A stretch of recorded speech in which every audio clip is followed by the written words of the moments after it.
There's a better world is coming. Tell you why. There's a better. I'll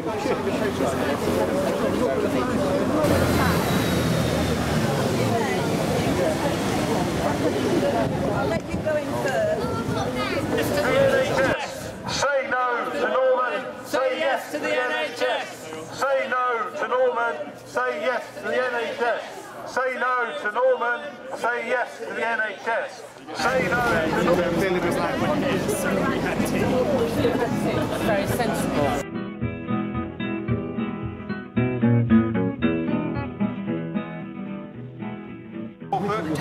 Can you give an extra warm welcome, please, to the coffin? Sorry. As it says on the coffin, rest in peace, NHS, 1948 to 2012. This is a really terrible year. I want to thank David Spencer, wherever he is, for making this coffin. A great job, but it is really symbolic in terms of what's happening to the NHS. We're all here to campaign to save the NHS and to campaign against the Conservatives' Health and Social Care Bill. We've got 3 days left to change the minds of parliamentarians, Lib Dems and Tory parliamentarians, including Norman Lamb in North Norfolk, before the bill completes its journey through Parliament. My name's Stephen Burke, I'm from the Norfolk Labour Party. We're one of the organisations behind today's rally, along with Norfolk Coalition Against the Cuts, Keep Our NHS Public, the Trade Unions Unite and Unison, and we're going to be hearing from all of them shortly. We've also got a message which I'm going to read out now from Andy Burnham, the Shadow Secretary of State for Health from the Labour Party, who's very, very sorry he can't be here today. He's been leading the campaign in Parliament against the Health and Social Care Bill. And he said to us today, he said, "I'm sorry I can't be with you in person, but thank you all for coming today to show your support for our NHS. I know that staff working across the health service will take strength from your support and solidarity, and we all know what a fantastic job they do for us day in, day out. The NHS is a national treasure, an expression of British values. It represents something special and different, where people still come before profit, where there is real trust that you as a patient come first. NHS staff are the NHS. It is a true people's service." But Andy goes on, "Time is running out to save it. The government is ramming this bill through Parliament, intending for it to complete its passage this coming Tuesday, the 20th of March. So today, I ask you to show the strength of feeling against this bill. Andy urges you to contact Liberal Democrat and crossbench members of the House of Lords, asking them to support Lord David Owen's motion to delay the bill until the government releases the risk register, which they haven't published. He says, write to your Lib Dem or Tory MP and write to the Prime Minister. Parliament needs to hear the voice of the people." He concludes by saying, "We now have a matter of hours to stop this bill, so thanks for your support today." Lottery. So that's now don't forget, it was Norman Lamb who just a year ago, Norman Lamb said about the health bill, "If we get this wrong, then the public won't forgive us." Well, Norman, we haven't forgotten and we won't forgive you. Norman Lamb has to realise that voting for the Tories health bill time and time again, 5 times he's voted for it, it's his biggest mistake, and the people of North Norfolk won't forgive him for betraying the NHS. The NHS is definitely not safe in Norman Land's land. Norman Land, introduce our first speaker. She's from Unison. It's Emma Corlett. Emma is a mental health nurse in this part of North Norfolk. Can you hear me? Emma, this is old school rally. I like this. As I said, my name is Emma. I'm an NHS nurse. I cover central Norfolk, so my patch is I work up here as well. The coalition government have no mandate to pass this health and social care bill. It wasn't in the Conservative manifesto, it wasn't in the Liberal Democrat manifesto, it wasn't even in the coalition agreement. So however you voted, you did not vote for this bill. This bill is really complicated. It's 400 pages long. Andrew Lansley has been writing this bill for 6 years. You have to ask, why has he kept it a secret? Why wasn't it in any of those manifestos? Because they don't want you to understand it. They don't want you to know that this is a privatisation of the NHS.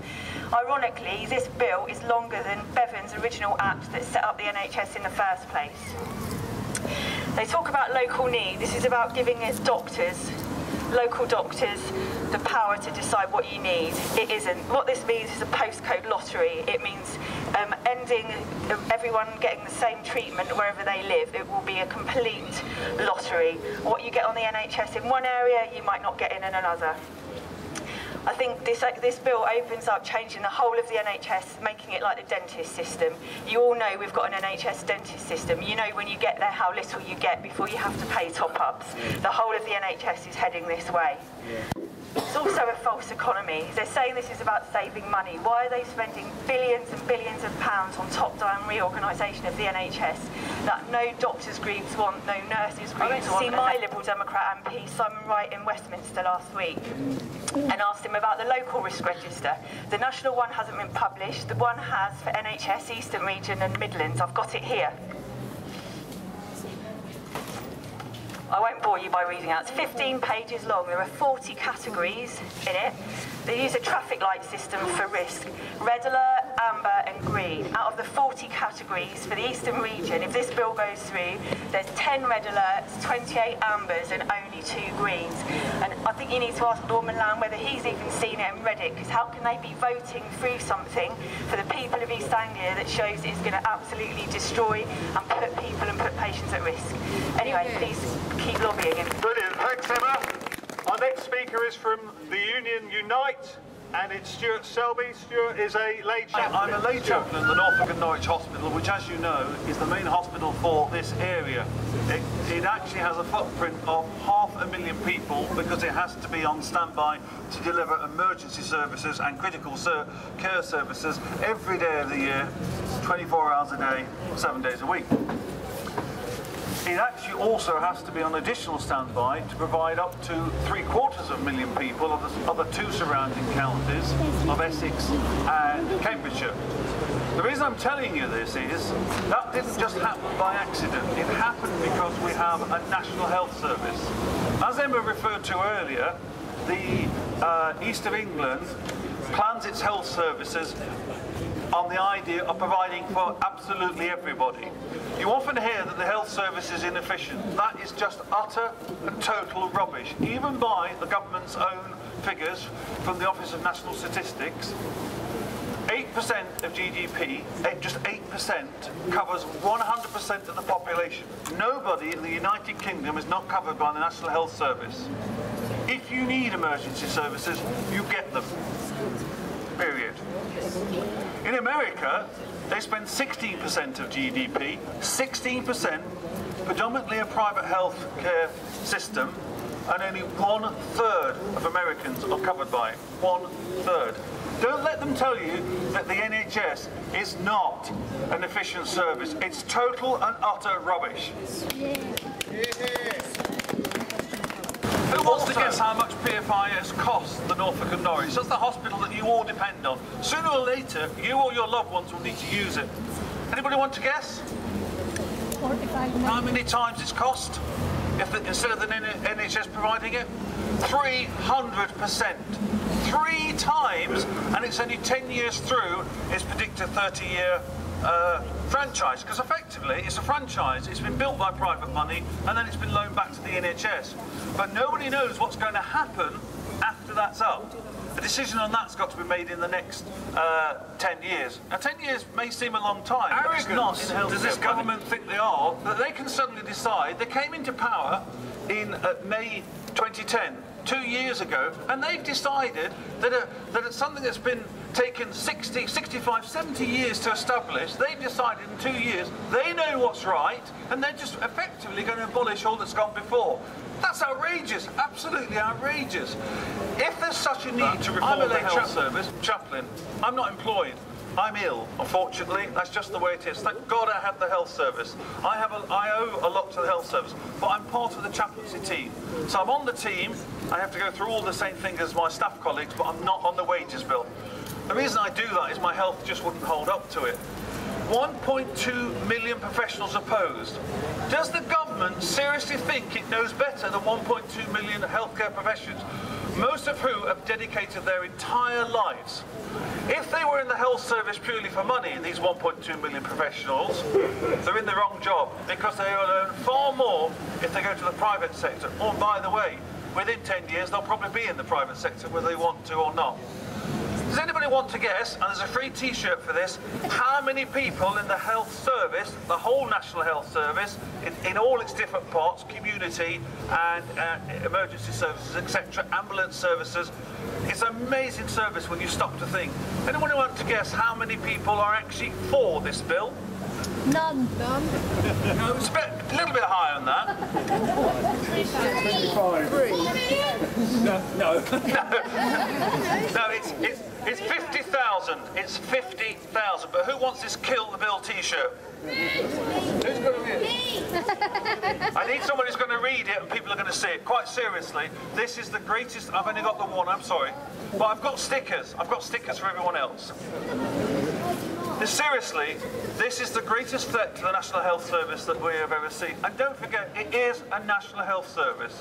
Don't forget the work that is done in GPs practices up and down the country. Communities just like yours, my community, your loved one's community. If you travel, if you're on holiday somewhere, do you ever worry whether you're going to be able to get emergency services at the moment? Or if you need to see a GP?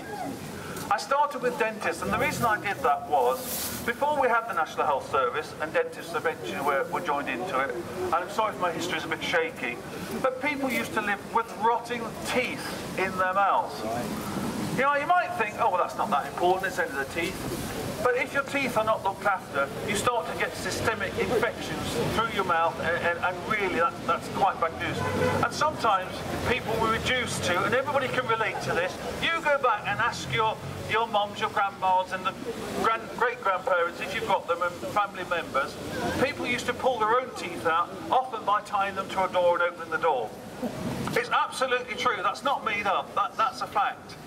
That was because they could not afford to go and see a dentist. And as for going to see the doctor, well, it depended on where you lived, what local arrangements were in place, but it wasn't free. Doctors did their best. So all I'm saying is, if that's what we want to go back to, fine, but it's not what I want to go from the back to. National Union of Teachers and also Norfolk Coalition Against the Cuts, wearing his brand new t-shirt. Come on, Andy. I can get you growing about this bill as people realise what it's about. And it's growing for a very simple reason.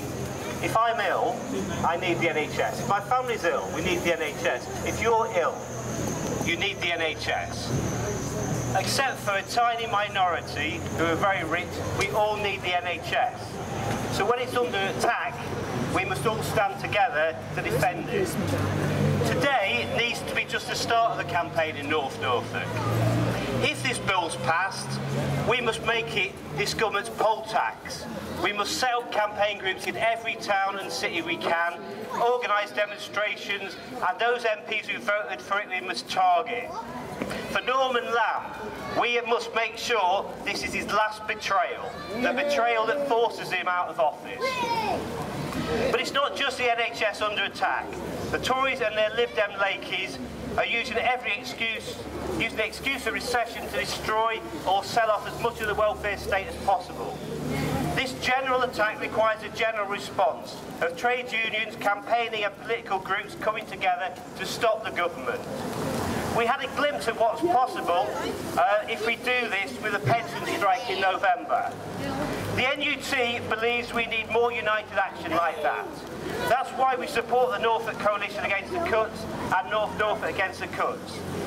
But we also believe we need to specifically strengthen links between trade unions, which is why we want to set up a coordinating group of North Norfolk trade union representatives, a mini trades council if you like, to help us pool resources, organise on common issues and organise solidarity. So if you're a trade union rep in North Norfolk, please see me about getting involved. Thank you. Brilliant, Andy. Thanks very much. Continue to work together. And one final speaker, Aubrey, who's going to be talking about what the NHS used to be like. I'm kidding against you now. Thank you for being allowed to speak. It's just that Margaret Thatcher tried to destroy the health service. In fact, at the time, she wanted to follow the American line of the health service. In fact, one of the American one of the American professors says, hold on, we want our service to be like the British National Health Service. Since then, we've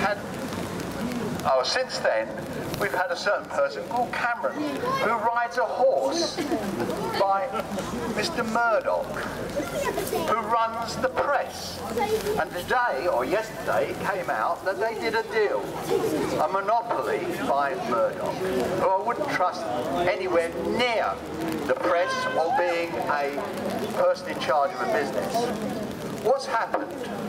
If you go to a Spire hospital, which is private, and what Cameron wants to do, and that is establishing private healthcare, and you'll end up with companies coming from America, private companies, Mr. Hip replacement.